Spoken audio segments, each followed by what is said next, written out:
ನೋಡಿ ಈಗ ಈ ರೀತಿ ಹುರ್ಕೋಬೇಕು. ಇದು ಸಾಕಷ್ಟು ಕೆಂಪಾಗಿದೆ. ಈಗ ಇದನ್ನು ತೆಗೆದು ಹಾಕಿದರೆ ಇನ್ನೂ ಸ್ವಲ್ಪ ಕೆಂಪು ಆಗ್ತದೆ. ಇದು ಇಲ್ಲಿ ಹೊರತಾವೆ ಇವು. ಇದನ್ನು ತೆಗೆದುಬಿಟ್ಟು ಹಾಕಿ ನಾನು ಈಗ ಕೊಬ್ಬರಿ ತುರಿ ಏನು ಮಾಡ್ತಾಯಿದ್ದೀನಿ, ಹುರಿತಾ ಇದ್ದೀನಿ.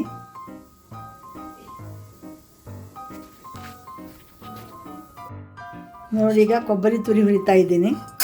ಅದೇ ತುಪ್ಪದಲ್ಲೇ ಹಾಕಿ ಹುರಿತಾ ಇದ್ದೀನಿ ನಾನು. ಬೇರೆ ತುಪ್ಪ ಹಾಕ್ಕೊಂಡಿಲ್ಲ ಇದಕ್ಕೆ. ಇದು ಕೆಂಪಾಗಬಾರ್ದು, ಸ್ವಲ್ಪ ಗರಿ ಗರಿ ಆಗಬೇಕಷ್ಟೇ. ಹಾಕ್ಕೊಂಡು ತೆಗೆದುಬಿಟ್ಟು ಈ ಕಡಲೆಬೇಳೆ ಜೊತೆಗೆ ಅದು ಎರಡೂ ತಣಿಬೇಕದು. ತಣಿಬೇಕಂದ್ರೆ ಚೆನ್ನಾಗಿ ಆರಬೇಕು.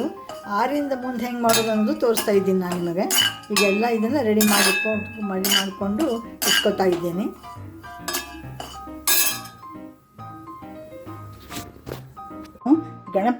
ಗಣೇಶನ ನೈವೇದ್ಯಕ್ಕೆ ಪಂಚಕಜ್ಜಾಯ ಹೇಗೆ ಮಾಡೋದು ಅಂತ ತೋರಿಸ್ತಾ ಇದ್ದೀನಿ. ಈ ಪಂಚಕಜ್ಜಾಯಕ್ಕೆ ಮುಖ್ಯವಾಗಿ ಬೇಕಿದ್ದು 5 ವಸ್ತುಗಳು.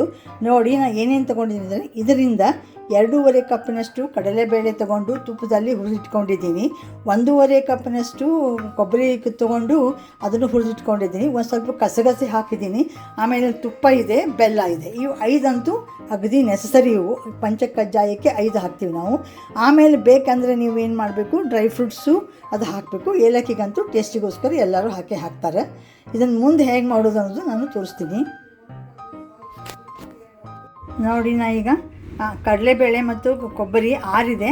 ಅದನ್ನು ಈಗ ನಾನು ಮಿಕ್ಸಿಗೆ ಹಾಕಿ ತರಿಯಾಗಿ ಬಿಸ್ಕೊತೀನಿ. ಅದನ್ನು ನಾನು ಒಣ ಕೊಬ್ಬರಿ ತುರಿ ಸ್ವಲ್ಪ ಇದರಲ್ಲಿ ಹಾಕ್ಕೊಂಡಿದ್ದೀನಿ. ಹಾಕಿ ಟೇಸ್ಟಿಗೋಸ್ಕರ ಚೆನ್ನಾಗಿ ಟೇಸ್ಟ್ ಬರ್ತದೆ ಜೋಡಿ ಕೂಡ್ತಂದ್ರೆ. ಈಗ ನೋಡಿದ ತರಿಯಾಗಿ ರುಬ್ಕೊಂಡಿದ್ದೀನಿ. ಇದಕ್ಕೆ ಇನ್ನೊಂದು ಸ್ವಲ್ಪ ಕೊಬ್ಬರಿ ತುರಿ ಹಾಕ್ತಾಯಿದ್ದೀನಿ ಮೇಲೆ.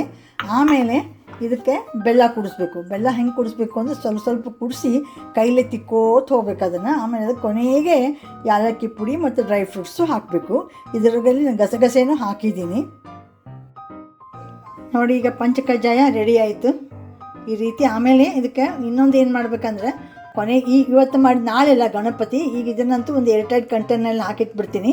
ಆಮೇಲೆ ಒಂದು 2 ಹಿಡಿಯಷ್ಟು ಮೀಡಿಯಮ್ ಅವಲಕ್ಕಿ ಏನು ಮಾಡಬೇಕು ಅಂದರೆ ತುಪ್ಪದಲ್ಲಿ ಕರ್ಕೋಬೇಕು. ನೀವು ಕರ್ಕೊಂಡ್ಬಿಟ್ಟು ಕೊನೆಗೆ ಪ್ರಸಾದ ಹಂಚೋ ಮುಂದೆ ಅದನ್ನು ಇದರಲ್ಲಿ ಮಿಕ್ಸ್ ಮಾಡಬೇಕು. It will enhance the taste of the panchakajjaya. ನೋಡಿ ಮಾಡಿ ಸಲ ಈ ರೀತಿ ಮಾಡಿ ನೋಡಿ. ನೀನು ಎಲ್ಲರೂ ಲೈಕ್ ಮಾಡ್ತಾರೆ. ನನಗೆ ಶೇರಿದರೆ ನನಗೂ ಒಂದು ಲೈಕ್ ಮಾಡಿ, ಕಮೆಂಟ್ ಮಾಡಿ, ಶೇರ್ ಮಾಡಿ ಮತ್ತು ಸಬ್ಸ್ಕ್ರೈಬ್ ಆಗಿ. Thank you very much for watching my channel.